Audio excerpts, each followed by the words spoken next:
Maria Munoz, a young woman full of life, met a tragic end on September 22, 2020 that shocked her loved ones.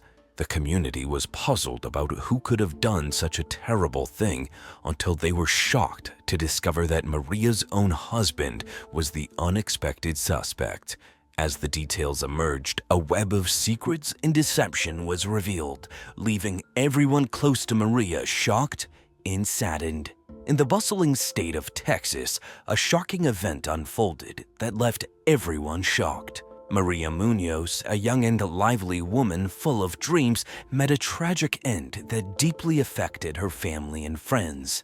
The events leading to her unexpected death on September 22, 2020, left many stunned, especially when suspicions turned toward her own husband as the possible culprit. The story took a dark turn when toxicology reports found 7 different drugs in her system. Also, it's hard to believe Maria's journal was also the key evidence that helped catch the killer. It's crazy to think that something Maria wrote downplayed such a big part in solving the case. As the investigation progressed, secrets began to surface, revealing a side of the story that nobody saw coming. Maria Munoz, born on January 25, 1989, was one of 3 children to Marisol Rodriguez and Jorge Luis Munoz. Growing up in a vibrant and loving household in Puerto Rico, she faced early loss when her mother passed away. Also, around that time, she met Joel Pellet. Despite this hardship, Maria took on the role of caregiver for her siblings, Marisol Munoz and Peter Hernandez. Maria and Pellet first met in Puerto Rico, Maria's home country. At that time, Pellet was a nursing student with big dreams, and Maria was also a nurse. Pellet was 11 years older than Maria, but despite the age gap of 11 years, they both tied the knot in 2011. Later, they moved to Laredo, Texas, where Pellet secured a prestigious position as a nurse anesthetist at a local hospital, bringing in a substantial income. Their newfound financial stability afforded them a life of extravagance, filled with luxury cars and extravagant vacations. Maria Munoz, aged 31, lived in Laredo, Texas, as a full-time mother caring for her 2 young sons and her husband, Joel Pellet, aged 42. She left her job just to take good care of her children. Maria, a loving stay-at-home mom, cherished her 2 young boys.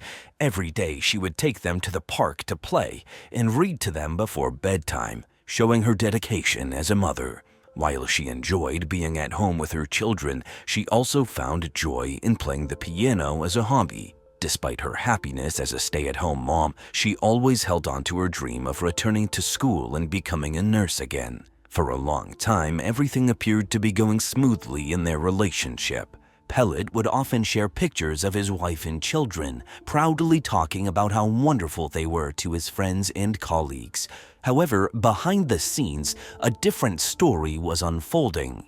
In the year 2018, shortly after Maria welcomed their second son, those close to Pellet began to observe a shift in his behavior. He underwent a noticeable transformation, losing weight and gaining muscle. He also became increasingly sociable with other women, displaying flirtatious behavior that did not align with the conduct expected of a married man. He began removing photos that featured his wife and children, instead opting to post pictures of himself alone. This change in his online activity gave the impression that he was living a single life without the responsibilities and commitments of a married man with a family. That same year, the colleagues observed Pellet becoming increasingly friendly with a surgical nurse named Janet Arredondo. Over time, it became clear that they both had started a secret relationship, carrying on an affair behind Maria's back. But in early 2020, Maria's worst fears came true. She found airline tickets that Pellet had bought for himself and Janet to travel to Europe. This discovery left Maria heartbroken and depressed. She had trusted him and thought their marriage was strong, but then she felt betrayed. Maria was devastated to learn that the life they had built together for 10 years was a lie. She didn't know how to move forward, feeling lost and alone. In the midst of her emotional breakdown, she sought help from a therapist to cope with the devastating truth about her marriage. The therapist prescribed medication to support Maria through her mental health struggles. Around this time, Maria turned to writing journals as a way to process her thoughts and emotions. Soon, things were getting worse between Pellet and Maria. So, on September 19, 2020, Maria went to Janet's house and saw Pellet's car parked in the driveway. She confronted them at the house, and when he came out, Maria made him choose between her and Janet. In answer, he said he'll choose Janet. During the argument, Janet called the police, but Maria and Pellet had left by the time they arrived. The police called Maria while she was driving with Pellet, and they heard him yelling at her in the background. When they got home, he became so angry that he punched a hole in Maria's car windshield, which was an alarming display of force and anger.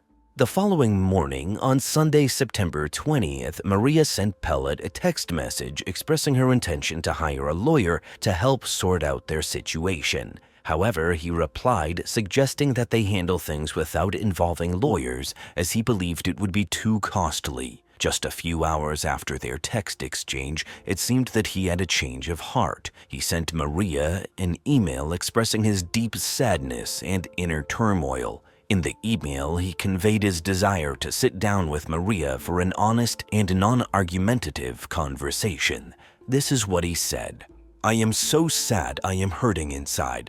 I want to sit down with you to talk without arguing, a heart to heart."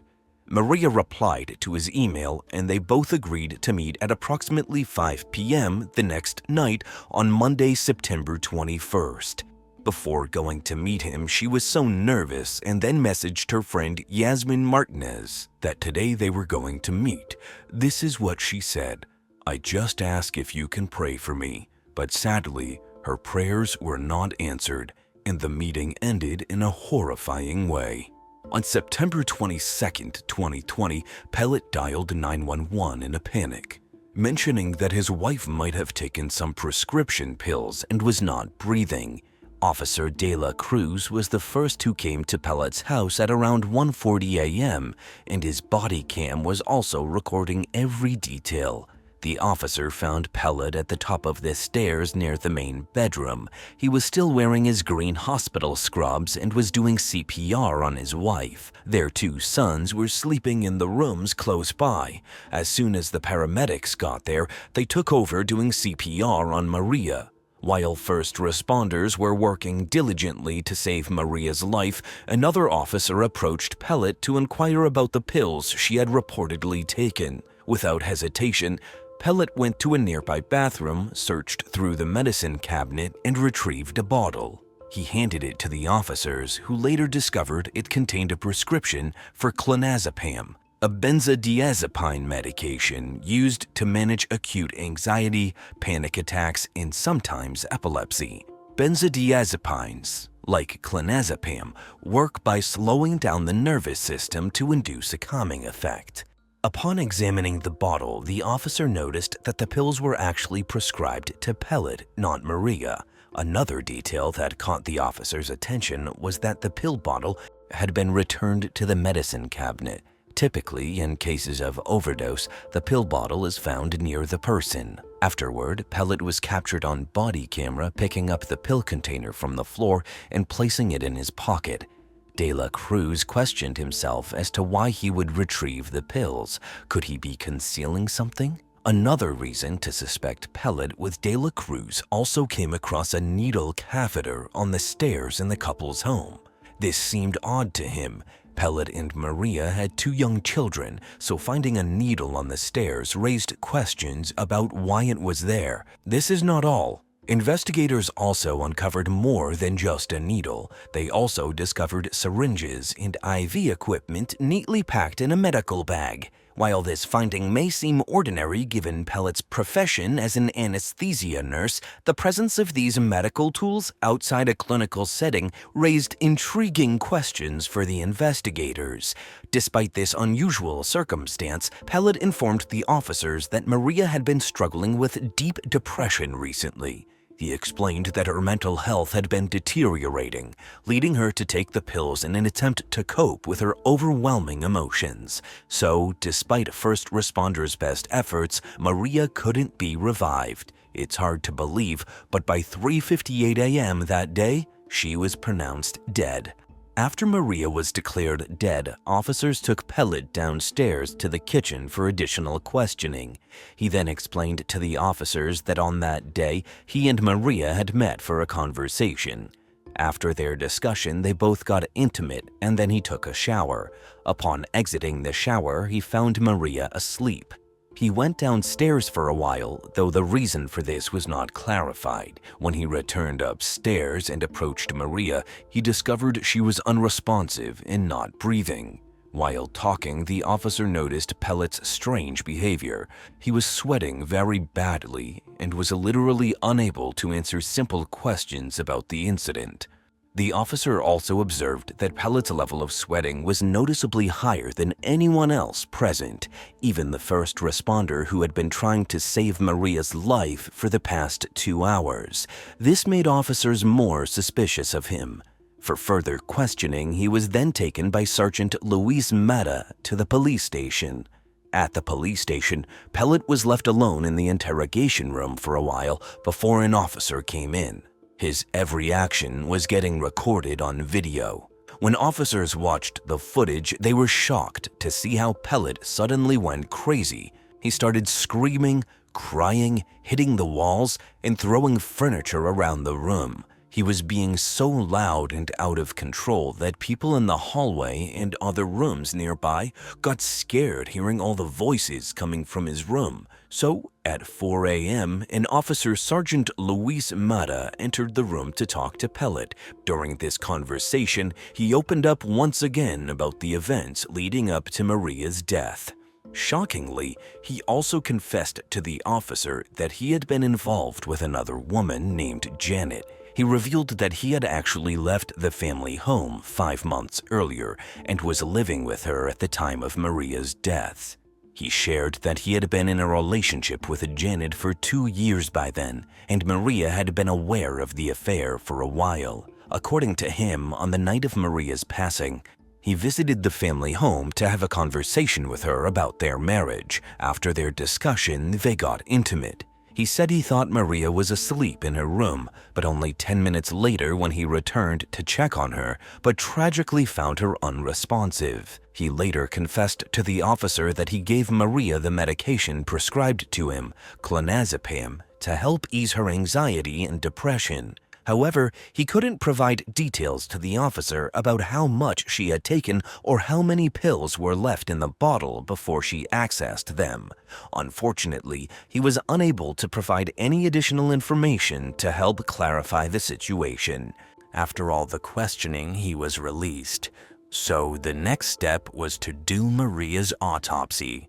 The autopsy took place just 8 hours after her death, which was relatively soon after she passed away. This timing meant that whatever caused her death should still be detectable in her stomach contents. As the investigation into Maria's death intensified, the autopsy results delivered a shocking revelation. Contrary to initial suspicions, no traces of pills were discovered in her stomach.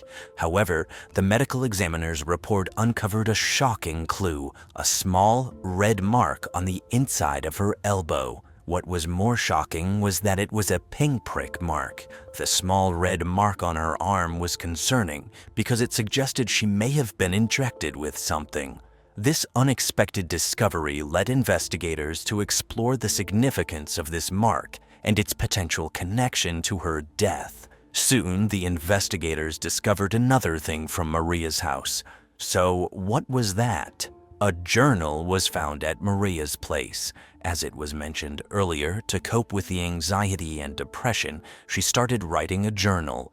And that journal helped investigators a lot to know who the culprit was. So what they found in that journal was really heart-wrenching. In that journal, she wrote her thoughts and experiences. Through her writings, the investigators discovered that Maria loved her husband and wanted to preserve their family, even though she recognized his wish to be with someone else. She wrote, "I want it to stop. My past haunts me, and I don't want to be sad anymore." In her journal entries, Maria detailed her heartbreak when Pellet left their Laredo home, leaving her to care for their 2 young sons. Her diary and recordings on her cell phone helped investigators uncover her husband's abusive behavior, documenting her emotional journey from grief to healing and a newfound optimism for the future. She also wrote in the journal, "My heart says one thing, my mind says something else. I am in this constant battle, tug of war. I want it to stop, but they won't. They keep me sad, and those are my tears. My future is foggy and unclear. My past haunts me, and my present is confusing. Lord, hear me cry. See my tears. Feel my pain. Bring me laughter. Bring me peace. Bring me happiness again. I don't want to be sad anymore. I don't want my heart to hurt. I don't want my mind to be in torture, please. I beg you, O Lord." The day before her untimely death, Maria Munoz wrote the following in her journal. "What is it that I want? Number 1, move forward." The entries in Maria's journal the day before her death showed her desire to live and move forward with her life. There was no mention of suicide or any plans to end her life. So after going through her journal, the investigators didn't think she had committed suicide. They needed more information to understand what really happened. So this was what happened next. Pellet's previous employer, Dr. John Hunsinger, who was an anesthesiologist, became aware of the autopsy findings. He contacted the lead detective De La Cruz, who was working on the case, and expressed his concerns. Dr. Hunsinger recommended that the investigators should conduct a comprehensive toxicology screening, so they did that. In January 2021, investigator Sergeant Luis Mata in De La Cruz received the long-awaited toxicology test results. Contrary to Pellet's claim of clonazepam, Maria did not have that drug in her system. However, the toxicology report revealed a shocking truth: the presence of 7 other drugs: morphine, Demerol, Versed, Propofol, Ketamine, Lidocaine, and Narcan. These medications are commonly used in surgical procedures. Propofol and ketamine are used as sedatives and for pain management, often administered intravenously during surgical procedures.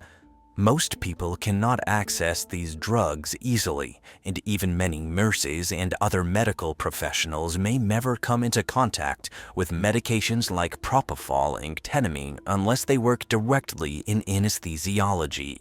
The presence of propofol in Maria's body was the most shocking finding for the investigators. The investigators thought that Pellet is a nurse anesthetist, so he would have access to propofol based on his profession.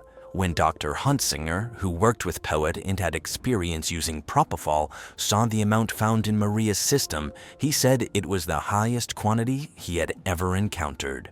Based on this, the doctor strongly believed that propofol was the specific cause of Maria's death, as Pellet would know the appropriate dosage to sedate someone or cause an overdose. Additionally, a small mark on Maria's arm indicated that she may have been injected with a substance. Investigators believed that, with the toxicological report, Pellet's suspicious behavior, and Maria's journal, they had enough evidence to arrest Pellet for the murder of his wife. So authorities soon got an arrest warrant against Pellet. De La Cruz wasted no time and went to arrest Pellet. Surprisingly, he did not resist arrest, almost as if he had anticipated and accepted his impending fate. Soon he was taken to the police station, marking the beginning of a new chapter in the investigation, as law enforcement officials prepared to question him again about the events surrounding Maria Munoz's tragic death. He had to face the consequences of his heinous act. So the trial started on March 21, 2023. As the legal proceedings unfolded, both the prosecution and defense presented their cases. A prosecution team composed entirely of women, known as Maria's team, utilized Maria Munoz's journal entries to construct a compelling case against Pellet. This was done to illustrate to the jury the type of wife and mother Maria was. The prosecutors described Maria as an excellent mother who was caring and intelligent. They expressed feeling her vibrant spirit through the pages of her journal. During that trial, the prosecutors also suspected that Pellet first drugged Maria by putting some substances in her drink to make her sleepy. Once she was unconscious, he injected propofol into her arm. Prosecutors also believed that Pellet waited a long time before calling 911 so that the first responders would not be able to revive her when they arrived. The prosecutors stated that the journals helped them comprehend the challenges Maria faced, which in turn fueled their determination to seek justice in her case. During the final arguments, Pellet's lawyer, Roberto Bali, informed the jurors that his client wanted to work things out with his wife, Maria Munoz, before her passing. Bali reminded the jury about the medical examiner's report, which said Maria's cause of death was still unclear. He told them there was not enough proof to show Pellet was responsible for her death. Bali pointed out that Pellet had given Maria a drug called Narcan on the night she died, which is used to reverse overdoses. He even said both Pellet and Munoz struggled with drug addiction. Bali also argued that Maria Munoz willingly consumed the drugs without coercion, as there were no signs of force on her body. However, after investigating Maria's social circles, friends, and family, it became clear that she was not a drug addict, and Pellet was the only person who could have provided her with that substantial quantity of propofol. Authorities were also able to convince Pellet's girlfriend, surgical nurse Janet Arredondo, to testify against him. She revealed that he had admitted to her that he gave Maria something to calm her down and confirmed that he had brought drugs, including propofol, home from work. The jury took less than 1 hour to reach the verdict. At last, after a 9-day trial on March 30th, 2023, a jury reached a verdict, finding Pellet guilty of the murder of his wife, Maria. On April 27, 2023, Pellet received a life sentence for the murder conviction, plus an additional 10 years and a $10,000 fine for tampering with evidence. So, where is Pellet now? Joel Pellet is currently serving a life sentence at a Texas Department of Criminal Justice, facing the consequences of his heinous actions. His imprisonment stands as a symbol of accountability and a solemn tribute to Maria's life, ensuring that her memory is honored through the pursuit of truth and the upholding of justice. The motive behind the killing is unclear, but according to the prosecution, Joel Pellet's motive for killing his wife Maria Munoz was rooted in his desire to end his marriage and be with his girlfriend Janet Arredondo. Ultimately, justice had to be served, and the verdict ensured that Pellet was held accountable for his actions. The jury's decision brings some measure of closure to this tragic case, affirming that such heinous acts will not go unpunished. The conviction underscores the importance of upholding justice and sends a clear message that those who commit such crimes will face the full extent of the law. Jacqueline Jackie Vandergriff was born in Carrollton, Texas on March 4, 1992. She was the youngest of 2 daughters. Throughout her life, Jackie resided in the Colony in Frisco, Texas, where she was raised alongside her loving family.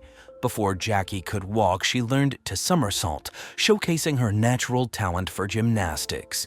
This early introduction fostered her passion for the sport and paved the way for her future success. Jackie's parents recognized her potential at just 3 and enrolled her in gymnastics courses. Over the following years, she honed her skills and eagerly participated in various competitions. Jackie reached level 5 in the Texas State Gymnastics Association. Those who knew Jackie described her as a warm and compassionate person. Jackie had a heart of gold and genuinely cared about the well-being of others. She was a loyal friend who encouraged her loved ones to be the best versions of themselves. Through words of encouragement or simply being there to listen, Jackie's company brought comfort and joy to those around her. Jackie's kindness extended beyond human relationships. She deeply loved animals, was a lifelong vegetarian, and believed in supporting pet adoption from no-kill shelters. Her compassion extended to all living beings. Jackie was passionate about reading. Her favorite book series was Harry Potter, and she would lose herself in the magical world of Hogwarts. In addition to reading, Jackie had a deep love for music. Jackie's taste was eclectic, ranging from Pink to James Taylor and Rob Thomas. One of her greatest passions was musicals, especially Rent. She would go to every performance of the musical whenever it was in town. After completing her high school education at Wakeland High School in Frisco, Jackie decided to enroll in the Paul Mitchell School for Cosmetology. She completed her training and earned her license as an esthetician. Determined to continue her education, Jackie enrolled at Texas Women's University and majored in nutrition and food science. She knew that good nutrition was crucial and believed everyone deserved access to proper nourishment. Jackie envisioned a future where she could educate others about the importance of eating well and empower them to make healthier choices. It seemed as if Jackie Vandergriff was destined for greatness. The college junior was on a path toward achieving her dreams and positively impacting the world. However, in the summer of 2016, a fateful encounter with an evil person would tragically end her life. On Wednesday, September 14, 2016, at around on, an officer with the Grapevine Police Department in Grapevine, Texas, received a disturbing call. The caller informed the officer that someone had found a body out by Grapevine Lake. Upon receiving the call, the officer immediately headed to the scene. Upon arriving, the officer walked into a wooded area and discovered a worn footpath. Following the path, he eventually came upon a burned patch of land. In this area was a plastic blue kiddie pool, and inside this pool was a body. The officer quickly realized that the body had been set on fire, leaving it burned beyond recognition. It was impossible to determine its identity as it lacked any distinguishing features that could identify whether it was an adult, child, male or female, or even the race of the victim, with the body's condition making it difficult to identify. The badly burned remains were transported to the medical examiner's office. Fingerprint identification would later reveal that the body belonged to 24-year-old Jackie Vandergriff. As detectives delved into Jackie's final moments, they learned she had last been seen in Denton, near College. Jackie had visited two bars, Fry Street Public House and Shots and Crafts. As detectives waited for the security footage from those establishments, Jackie's body was autopsied by the medical examiner. Jackie had been killed, dismembered, decapitated, and set on fire, and her body had been further mutilated after death. The most chilling discovery, though, was that her killer had removed her heart. News of Jackie's murder began to spread around Denton. The detectives received tips from people who claimed to have seen the fire at the crime scene with a suspicious man loitering around it. Detectives eventually managed to obtain the CCTV footage from two bars Jackie had visited around the time of her death. The first bar was the Fry Street Public House, where a man was seen entering the establishment at 7 p.m. He sat at the bar and was seen having a drink. 1 hour later, Jackie walked into the Fry Street Public House. While sitting at the bar, Jackie engaged in conversation with the bartender and this man. The footage captured their interactions and provided valuable insights into their possible connection. About 45 minutes after the footage showed Jackie entering the Fry Street Public House, she made a tweet on her Twitter account. It read, "Glad I decided to get off Tinder and walk to a bar." After spending significant time at the Fry Street public house, Jackie and the man left the bar together. They headed to another establishment called Shots and Crafts, where they mingled with a group of women.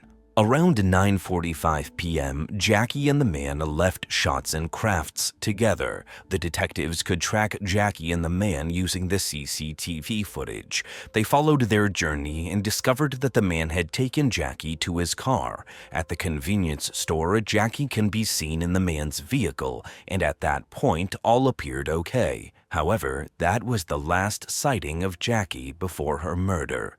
The detectives spoke to the bartender from the Fry Street public house. According to the bartender, Jackie came in looking to apply for a job when she had a friendly conversation with him and a male customer at the bar. However, the bartender admitted he had no further information regarding what became of Jackie and the male customer after they left his establishment. Next, the detectives found the woman Jackie and the man were seen on the security footage at Shots and Crafts. One of the women in the group mentioned that she had received a business card from the man Jackie was seen with. According to the woman, she had exchanged contact information with the man because he was a personal trainer and she expressed interest in fitness. Although it seemed insignificant initially, this seemingly trivial detail would prove to be a crucial breakthrough in the investigation. To their surprise, the woman still had the card in her hand and willingly shared the information with the investigators. The name on the card, Charles Bryant. By this point, the detectives had obtained footage from Walmart at 4 a.m. that showed Charles purchasing a shovel. The detectives conducted a thorough investigation into the true identity of Charles Bryant, the last person seen with Jackie before she was murdered. Their findings proved to be deeply unsettling. Charles Bryant, a 29-year-old man, lived approximately 20 miles away from Denton, but the city held a significant allure for him. What was drawing him there was the desperate attempt to rekindle his relationship ex-girlfriend Caitlin. Caitlin, a resident of Grapevine, was attending the University of North Texas. 3 months earlier, Caitlin met Charles Bryant at her home in Grapevine, Texas, when he came into the restaurant where she worked as a server on the day of her high school graduation.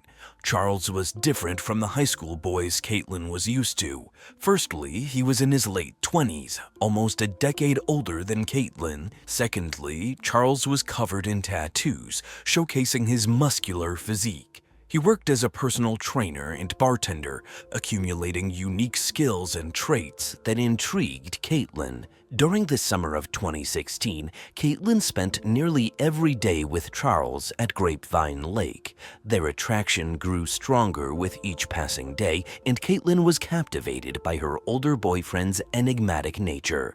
However, not everyone shared Caitlin's enthusiasm. As Caitlin's relationship with Charles progressed, her mother became aware of their significant age gap. Concerned for her daughter's well-being, she asked Caitlin to show her a picture of Charles. While initially willing to give Charles the benefit of the doubt, Caitlin's mother admitted to feeling an immediate unease upon gazing into his piercing eyes. It was as though she was staring directly at evil. Caitlin's mother, growing increasingly concerned for her daughter's well-being, voiced her concerns, urging her to reconsider her relationship with Charles. However, Caitlin dismissed her warnings, dismissing them as mere parental concerns. "He's so nice to me," Caitlin insisted, oblivious to the sinister nature lurking beneath the surface of her seemingly innocent attraction. Little did she know that her harmless romance was about to turn into a nightmarish ordeal. Initially, Caitlin was happy with her new relationship with her older boyfriend. However, as the weeks progressed, doubts began to surface and she started to question whether her mother was right. Charles seemed excessively narcissistic and manipulative, and Caitlin couldn't shake the feeling that he thought highly of himself. To make her feel bad, Charles would constantly remind her that she could never find anyone as good as him. By mid-August 2016, when Caitlin was preparing to move to Denton for her first year at college, she decided to break up with Charles. The red flags were becoming too numerous to ignore any longer. However, the following day, Charles showed up at Caitlin's home and begged her to get back together, claiming he was going to do better. Caitlin gave in and resumed their relationship. Within a week, Caitlin had moved out of Grapevine into Denton to start school. Once Caitlin moved away, she ended her relationship with Charles once and for all. However, Charles was not the type to take no for an answer. On August 24th, police found Charles on the University of North Texas campus while conducting a traffic stop because of the way he was driving. The officer thought it was a DUI, but Charles was not over the legal limit of alcohol. Nevertheless, he was charged with several outstanding warrants and let go. Several hours later, Charles returned to the University of North Texas and knocked on Caitlin's dorm room door, which he had somehow managed to locate. Caitlin called 911, and by the time the officer arrived, Charles had already vanished. When the officer questioned Caitlin, she explained that she had been sick of the way Charles treated her and spoke to her, prompting her to end their relationship. For Charles did not accept this decision. Taking Caitlin's concerns seriously, the police officer issued Charles a temporary no trespass order, banning him from the UNT campus. However, Charles was not deterred by this setback. He was determined to find a way to get to Caitlin, regardless of the restrictions placed upon him by the school. On August 31st, Charles stumbled upon Caitlin on her first day of a new job. Recognizing Charles, Caitlin asked him to leave. Caitlin scheduled a meeting with her manager to discuss the situation and to request that he bar Charles from entering the business. However, the manager informed Caitlin that this request was beyond his control. The incident at Caitlin's workplace forced Caitlin to quit her job. Despite Caitlin's efforts, Charles was determined to find a way to confront her. He would stop at nothing to exact his revenge and cause her further harm. The cycle of fear and intimidation continued as Charles' obsession consumed him, and Caitlin's life remained in jeopardy. In the meantime, Caitlin was residing on campus at UNT, which worried her mother greatly. Concerned for her safety, her mother pleaded for her to return home so they could protect her. However, Caitlin was confident in her decision to stay in her dorm room, feeling safe within the confines of the university. On September 6th, a chilling incident occurred when Charles reappeared at Caitlin's dorm on the UNT campus. As he banged on the door to her room, Caitlin feared the worst and sought refuge in her suite mate's closet. From her hiding place, she could hear Charles urging her to come out, telling her he had something for her. Caitlin's darkest fears began to manifest, and her mind raced with terrifying scenarios of what Charles might have in store for her. Terrified for her life, Caitlin made a split-second decision and called 911 while inside the Lacoste, talking in hushed tones, fearing that Charles could hear her. The dispatcher repeatedly requested that she speak up, but Caitlin was too frightened to speak clearly. Despite the dispatcher's attempts, Caitlin's voice remained barely audible due to the overwhelming fear she experienced. As time went on, the police arrived at the scene, but unfortunately, Charles had already fled the scene. However, he left a chilling reminder of his presence, flowers, and a handwritten 2-page letter addressed to Caitlin.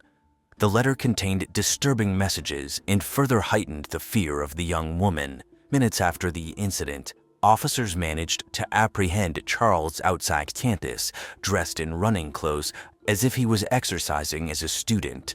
He was arrested for trespassing and released on bail a few hours later. Despite Caitlin's efforts to remove Charles from all her communication channels by blocking him on her phone, email, and social media, he continued to devise new ways to contact her. Charles created multiple accounts, ensuring that he maintained some form of communication with her. Recognizing that Charles's behavior had escalated, the police stepped in to assist Caitlin in obtaining a protective court order. On the very next day, she formally filed a petition for the order, which granted her legal protection from further harassment. However, even after his first arrest, Charles continued to try to communicate with Caitlin. These unwanted communications resulted in his second arrest for stalking, as he continued to violate the terms of the protective order. It was his third arrest within 2 weeks. Following his second arrest, Charles posted a $5,000 bond and was released from custody. While out on bail, Charles Bryant went to Fry Street, where Caitlin normally hung out. Detectives were positive Charles met Jackie Vandergriff there. Even though there was a lot of circumstantial evidence linking Charles to Jackie's murder, there was nothing physical. When the detectives helping Caitlin with her stalking case at UNT heard Charles was the prime suspect in a murder, they worried for Caitlin's safety. Caitlin said she was okay. Still, in the days following Jackie's murder, Charles sent her several photos, texts, and emails. On September 18th, the police arrested Charles for violating Caitlin's protective order. While Charles was in jail on those charges, the detectives hoped to find more evidence connecting him to Jackie's death. Detectives questioned Charles, and when shown a picture of Jackie, he said he saw her at the bar but knew nothing about her. At the same time as the detectives questioned Charles, investigators served a search warrant on his home. During the search, investigators found a large military-style knife in a Texas woman's university purse, which turned out to be Jackie's school purse. Furthermore, investigators found a kiddie pool missing from Charles's backyard that matched the one Jackie was found dead inside. The detectives consulted an expert with extensive experience and knowledge in dealing with prolific killers. This expert, who had worked with the Texas Rangers, was well-versed in understanding the mindset of people like Charles. They knew that men like Charles often had a strong desire to talk about their crimes. When the initial interview began, Charles denied having any recollection of Jackie. However, the expert believed that Charles was hiding something. The expert sensed that Charles did know what had happened to Jackie.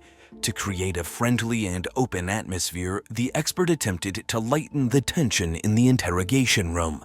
The expert made it seem like they were simply two buddies having a casual conversation at a local bar. By establishing a rapport, the expert aimed to ease Charles's mind and gain his trust. As they engaged in conversation, the expert began suggesting possible scenarios to see if Charles would take the bait. The expert tried to portray Jackie as an instigator, leading Charles on and causing frustration. Throughout the conversation, the expert used various tactics to see if Charles would react to certain prompts. However, the expert's approach was not without risk. If the expert pushed too hard or appeared insincere, he could lose Charles's trust and hinder the investigation. Therefore, the expert had to strike a balance, maintaining his friendly demeanor while subtly trying to entice Charles into confessing the truth.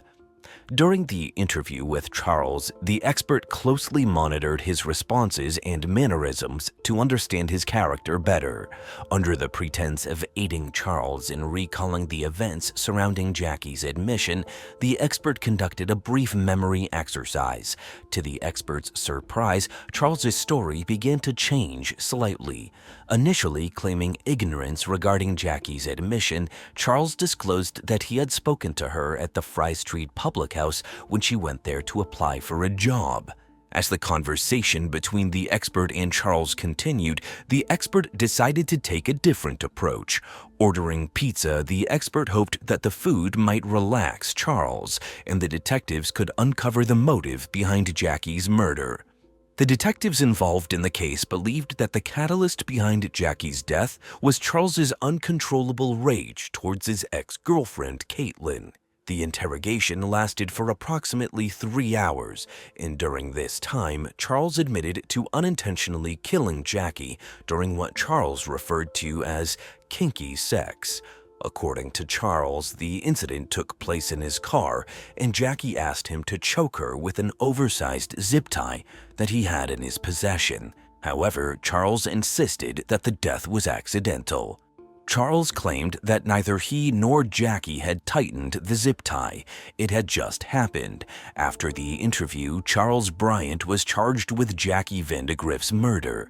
When Charles was charged with Jackie's murder, his ex-girlfriend Caitlin took to social media to look at Jackie's Facebook page and was shocked to see they were already friends.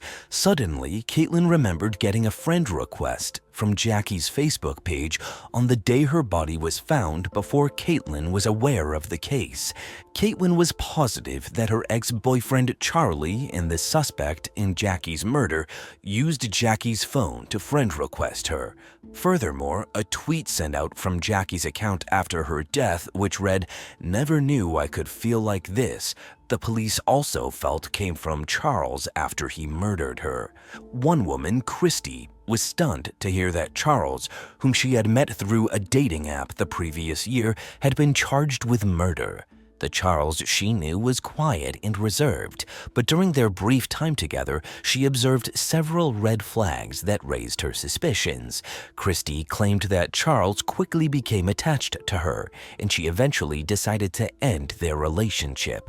However, Charles continued to pursue her, even professing his love for her desperately. This declaration came as a surprise to Christy, as she and Charles had never shared a kiss. Christy's profession, working with abused children, gave her a unique perspective and led her to recognize certain patterns in Charles's behavior. She suspected that he may have been a victim of abuse in his childhood, as she had seen similar patterns in some of her young clients. One day, Christy mustered up the courage to ask Charles if he had been abused as a child.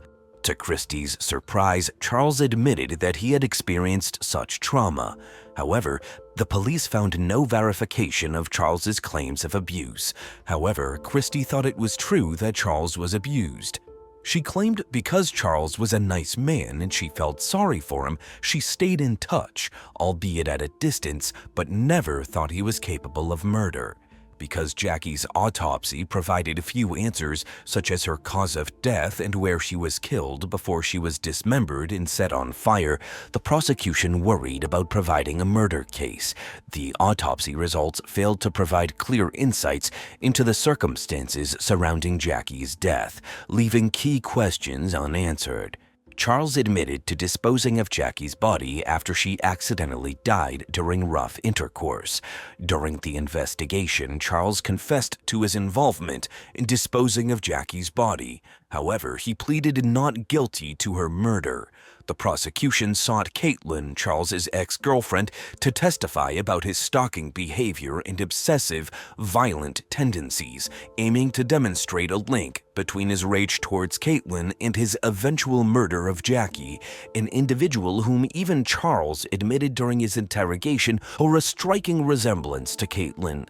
Caitlin took the stand at trial, although without the presence of a jury. When faced with identifying Charles, she refused to look at him, expressing discomfort. However, when compelled to do so, she reluctantly pointed him out, stating that he had a smirk that sickened her. Following her testimony, Caitlin left the courtroom and broke down in tears, overwhelmed by the emotional impact. Ultimately, the judge ruled that Caitlin would be unable to recount the details of her relationship and subsequent breakup with Charles to the jury.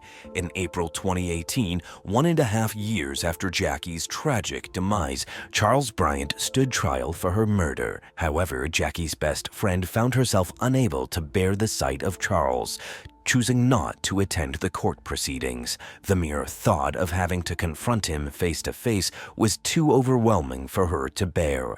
It was a painful reminder of the devastation he had caused to their lives. The Temple family, hailing from Katy, Texas, was well known and respected in their town, particularly David, an exceptional athlete who captained the Katy High School football team through an undefeated season in 1986. As the star linebacker and heart of the defense, David's skills earned him recognition far beyond the confines of the football field. David was a local celebrity in Katy. Everyone wanted to be his friend. As David's success continued, he decided to further his academic and athletic pursuits by enrolling in Stephen F. Austin State University in the fall of 1990. The university offered him a full scholarship to play football, and David eagerly accepted the offer. During his time at Stephen F. Austin State University, David's skills on the field were nothing short of extraordinary. His physical presence and relentless aggression earned him the nickname the Temple of Doom. During his time at the university, David crossed paths with Belinda Lucas. Belinda was a physical education major who worked as an assistant with the football program. David and Belinda's connection was instantaneous and quickly blossomed into a true love. Belinda was a charming blonde, and David couldn't help but be captivated by her beauty. From the moment they began dating, David was eager to spend every moment with her. To show his affection, he would leave heartfelt notes on her windshield whenever he saw her car on campus and would surprise her with roses. After 11 months of dating, David decided it was time to take their relationship to the next level. With great care and consideration, he asked Belinda's parents for their hand in marriage. Belinda's parents, impressed by David's genuine character and respectful demeanor, happily said yes. David was determined to propose to Belinda in the most romantic way possible. In order to create a perfect memory, he decided to take her out onto the football field. As they walked towards the 50-yard line, anticipation filled the air. David got down on one knee and asked Belinda to be his wife. Belinda couldn't contain her excitement as she happily agreed to be David's wife. In the fall of 1992, David and Belinda married in an intimate ceremony surrounded by their closest friends and family. After their marriage, David and Belinda decided to settle in Katy, Texas. Belinda pursued her passion for education by becoming a teacher at David's alma mater, Katy High School. David found his calling as a coach and teacher at Alief Hastings High School. As time went on, David and Belinda's desire for a family grew stronger. 3 years after their marriage, Belinda gave birth to their son, Evan. Becoming a parent was a moment of immense joy for both of them. According to David's loved ones, he was an exemplary husband. He supported Belinda in every aspect of their life, ensuring she had everything she needed. However, other people who knew the couple painted a different picture of their marriage. Some friends of the couple witnessed their interactions and felt David controlled Belinda. They heard him make derogatory comments about her body and the way she took care of their son and upkeep their house.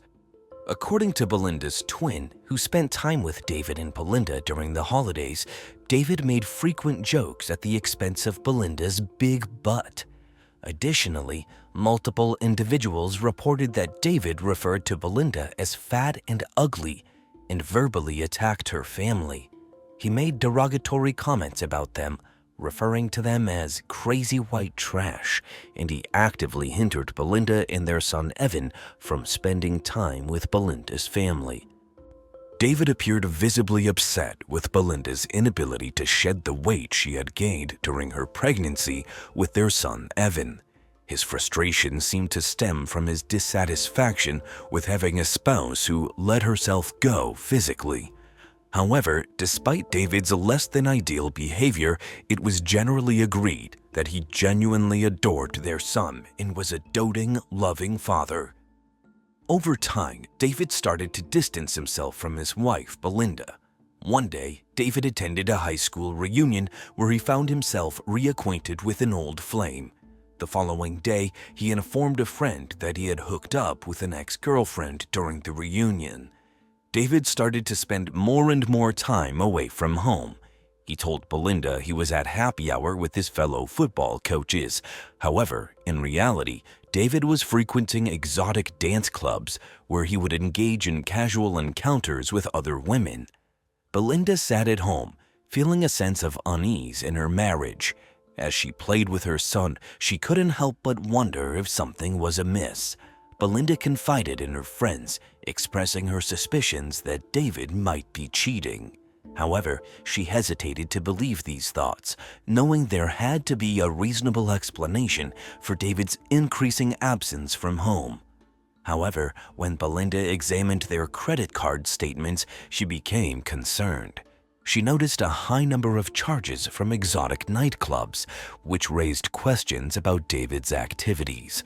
When she confronted him about these outings, he presented feeble excuses, which Belinda reluctantly decided to accept. In the aftermath of this incident, David told Belinda that he no longer wanted to share an account with her and instead opened his credit card. This development further heightened Belinda's concerns and left her isolated from her husband. By the summer of 1998, Belinda and David's relationship was strained, and the couple were fighting a lot. They went long periods without talking to one another, which added further stress to their relationship. One night, Belinda decided to confront David about their problems. She asked him if he still loved her, to which David responded with a vague answer, stating that he didn't know. However, by the next morning, everything had changed. David had had a change of heart. He told Belinda he did love her. When Belinda heard David's words, she was overjoyed. By January 1999, David and Belinda had seemingly repaired their relationship. Belinda discovered that she was pregnant with their second child, and to their joy, they found out they were expecting a baby girl. This news filled the couple with excitement and joy. On January 11, 1999, Belinda was 8 months pregnant with her and David's baby girl, and Evan, their son, was 4 years old. The day began normally. Belinda was teaching at KD High School when she got called to the front office to take a phone call. Evan's daycare center was on the phone, informing Belinda that he had a fever and needed to be picked up. Around lunchtime, Belinda drove to Evan's daycare center and brought him home. David arrived home about half an hour later, as Belinda needed to return to work because she had a meeting later that afternoon that she could not afford to miss. Belinda's meeting lasted until around 3:30 p.m., and she arrived home approximately 15 minutes later. When Belinda came home, she appeared to be extremely tired. At that time, Evan's fever had subsided, and David decided to take him out to do something to give Belinda some rest. David and Evan left the house at 4 p.m. and drove to a park located a few minutes away. However, they didn't remain there for long. David decided to continue driving to a larger park several miles away. Before heading to the larger park, David stopped at a Brookshire Brothers grocery store to purchase a drink for his son and cat food. However, by the time he arrived at the store, it was already after 4:30 p.m., and David changed his mind about taking Evan to the larger park. Instead, he decided to head back home. While driving home, David decided to make a quick stop at Home Depot to purchase brackets for shelving for the baby's nursery. The store's CCTV footage captured David and his son entering the store. David arrived home with Evan at 5:30 p.m. When David walked up to the back door, he noticed it was partially open and glass was everywhere. That sight immediately raised red flags, and David had a feeling that the house had been robbed. Thinking quickly, David picked up his son and ran to the neighbor's house, banging on their front door and shouting, "Let me in." The neighbor, hearing the commotion, quickly ran to the front door. David handed his son over to the neighbor and asked him to call 911 urgently. He explained that it looked as if his house had been burglarized. Worried about his pregnant wife, David left his son in the neighbor's care and rushed back to his home. As he rushed inside, he shouted Belinda's name, his voice filled with concern. He ran up the stairs and made his way to the master bedroom. In the master bedroom closet, David found Belinda lying in a closet. She was covered in blood. After finding Belinda's body, David called the police. 2 officers from the Harris County Constable's Office responded to 911 calls regarding a shooting.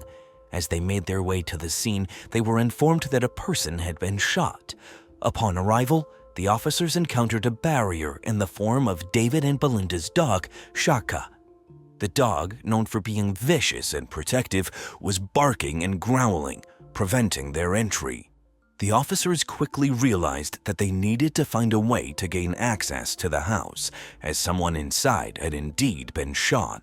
However, Shaka's aggressive behavior was proving to be a challenging obstacle. They considered shooting the dog as a last resort, as they believed it would be their only means of gaining entry.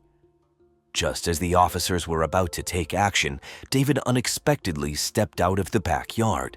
Calmly and firmly, he informed the officers that his wife Belinda had been shot and was dead inside.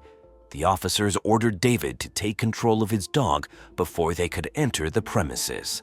David complied with the officers' request and placed the dog inside the garage.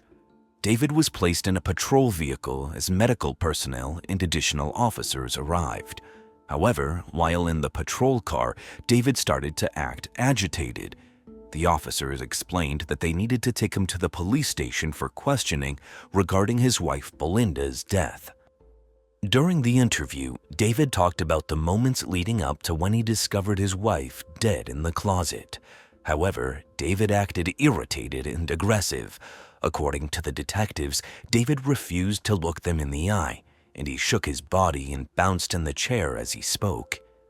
After 3.5 hours of questioning, the detectives still had no idea if David was a suspect in his wife's murder.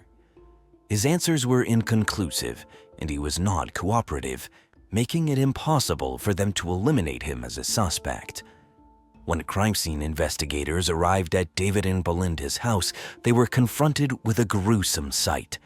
Belinda was found lying face down in the master bedroom closet with a gunshot wound to the back of her head. The injury to Belinda's head was not immediately apparent, as her long hair covered that part of the wound. To one of the detectives at the scene, it looked as if Belinda had been kneeling when she was shot. The clothes hanging in the closet were covered in Belinda's blood and brain matter. Belinda was fully dressed in jeans and a sweater, with her shoes still on.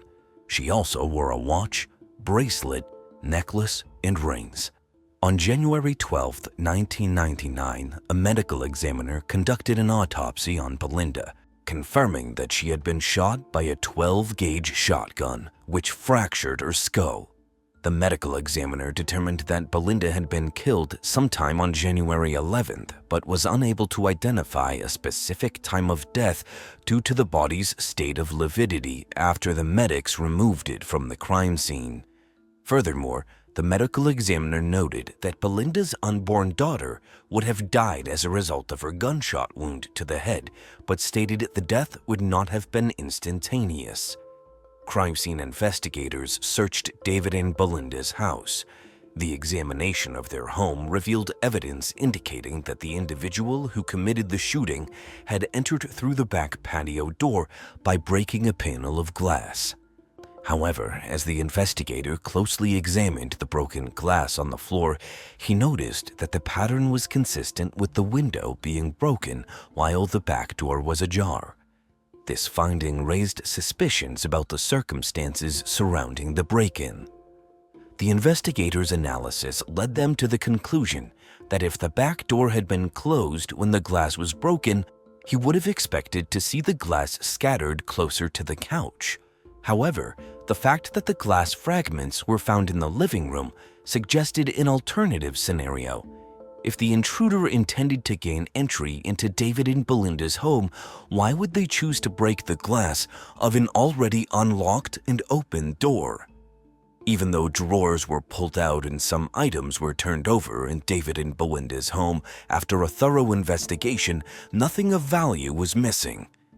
Belinda was found to have all her jewelry on, indicating that she was not targeted for her possessions. Furthermore, David's gold championship high school football ring was in plain sight on the dresser in the bedroom. Additionally, the television was left behind and still plugged in, contradicting the notion of a robbery. Given these observations, the detectives initially believed that whoever murdered Belinda had staged the crime scene to appear to be a robbery. However, upon further investigation, they realized that the motive behind the commission of this heinous crime was none other than the targeted killing of Belinda and her unborn child. The person who broke in did so solely to execute Belinda and her unborn daughter. The detectives examined David's alibi and reviewed security camera footage from Brookshire and Home Depot. This footage confirmed his presence at both locations at the time they believed Belinda was killed. As a result, the detectives temporarily placed David on the back burner while they turned their attention to other suspects in his wife's murder. When police first interviewed David on the night of Belinda's murder, he insisted that he had no knowledge of anyone who could have wanted to harm his wife. However, a few days into the investigation, after careful consideration, David shared with the detectives that he thought of someone who might have possessed a motive to harm Belinda. This person was their 16-year-old neighbor, Riley Sanders. Riley was not only Belinda and David's neighbor, but also Belinda's student at KB High School. Due to his consistent absence from her class, Belinda had approached his parents several weeks before her murder to discuss the issue. As a result, they grounded him. Another time, Belinda confronted Riley's mother and father after he left beer cans in her backyard. The detectives learned that Riley had access to his father's 12-gauge shotgun, the weapon used to murder Belinda. They also discovered that a group of Riley's friends had been involved in a robbery several weeks earlier, where several shotguns were stolen. During Riley's interviews with the detectives regarding Belinda's murder, he gave them an account of his day and stated that he had been in school. However, when the detectives checked his attendance records, they revealed that he had skipped class in the middle of the day. This discrepancy raised suspicions and led the detectives to investigate Riley's involvement in Belinda's murder. Once confronted with this evidence, Riley agreed to take a polygraph test, which he failed. Despite this, Riley maintained his innocence and denied feeling hatred towards Belinda. Instead, he claimed that what happened on the day of Belinda's murder was that he had skipped school with his friend. They spent the day smoking cannabis and then visited a few friends' houses. Riley said he ended his day by falling asleep on his couch and waking up around 6 p.m. to find the crime scene tape outside Belinda and Dave's home. Despite David's theory that his neighbor Riley murdered his wife, the detectives were unable to find any conclusive evidence linking Riley to Belinda's murder. Furthermore, they verified Riley's alibi by speaking to his friends, which cast doubt upon David's theory. While the detectives entertained the possibility that Riley might have murdered Belinda and her unborn daughter, they maintained their focus on David, Belinda's husband. During the investigation into Belinda's murder, the detectives learned that David had a close relationship with another teacher at the high school where he worked. Her name was Heather Scott. David informed the detectives that he and Heather had engaged in flirtatious behavior through emails and during outings to happy hour. However, he insisted that their relationship was limited to this and nothing more. The detectives proceeded to question Heather on several occasions. During their first interview, Heather admitted that she and Dave had never been alone together. However, she described their interactions as a casual romantic relationship. This statement raised several red flags for the detectives. However, after Heather consulted with an attorney, she gave the detectives a second statement. In this statement, Heather revealed that her relationship with David was more significant than she had initially claimed. She said they had spent New Year's Eve together and engaged in intimate relations at her house. When the detectives questioned David about his alleged New Year's Eve encounter with Heather, his coworker, rather than his heavily pregnant wife Belinda, David admitted that he did. However, David insisted Heather meant nothing to him. He stated that their connection was purely physical and that he enjoyed the attention he received from her. According to David, he genuinely loved Belinda and would have laid his life down for her. David admitted hurting Belinda by having an affair, but denied ever physically harming her. 3 months after Belinda's murder, a grand jury convened and decided not to indict either Riley Sanders or David Temple for Belinda's murder. However, the detectives remained convinced that David was responsible, although they lacked sufficient evidence to connect him to the crime. Over the following years, the investigation of Belinda's murder went cold, and the case remained unsolved. David moved on with his life and remarried. His new wife was Heather Scott. Even though David had never been charged with a crime related to Belinda's murder, her family was convinced that he was responsible. They did everything they could to keep Belinda's name in the spotlight. Belinda's loved ones paid for a giant billboard to be erected over a busy highway and took news crews to her gravesite to bring awareness to her case. However, despite their efforts, nothing seemed to change. The tip lines remained silent and leads dried up. Everyone thought Belinda's murder would remain unsolved, but as it turned out, in November 2004, everything changed when more than 5 years after Belinda's death, Scott Peterson was convicted of murdering his pregnant wife Lacey in California. This conviction sparked renewed interest in Belinda's case, as the prosecutors in Katy, Texas, believed there were numerous similarities between Lacey Peterson's murder and Belinda Temple's. Additionally, the state secured a guilty verdict against Scott without any forensic evidence, and although prosecutors in Texas believed David was the person responsible for Belinda's death, they lacked any physical evidence linking him to the crime. Utilizing Scott's conviction as a precedent, the prosecutors in Texas revisited Belinda's case to determine if there was sufficient evidence to charge David with murder. The prosecution formulated a theory that Belinda arrived home on January 11, 1999, and her husband David was lying in wait for her with a 12-gauge shotgun. They believed that David confronted Belinda and coerced her upstairs into a closet where he fatally shot her in the head. Following the homicide, the prosecution believes that David staged the scene to resemble a botched burglary, took his son, and proceeded to drive around town in order to establish an alibi, ensuring he was captured on 2 security cameras. On November 30, 2004, 6 years after Belinda's murder, David Temple was arrested and charged with her murder. However, due to various delays, the case took an additional 3 years to reach court. During that period, Heather was never charged with any crime related to Belinda's murder, and no evidence was found to suggest that she had prior knowledge of David's involvement in Belinda's murder. In 2007, when David faced trial for the murder of his wife, his defense focused on proving that his neighbor, 16-year-old Riley Sanders, committed the crime rather than himself.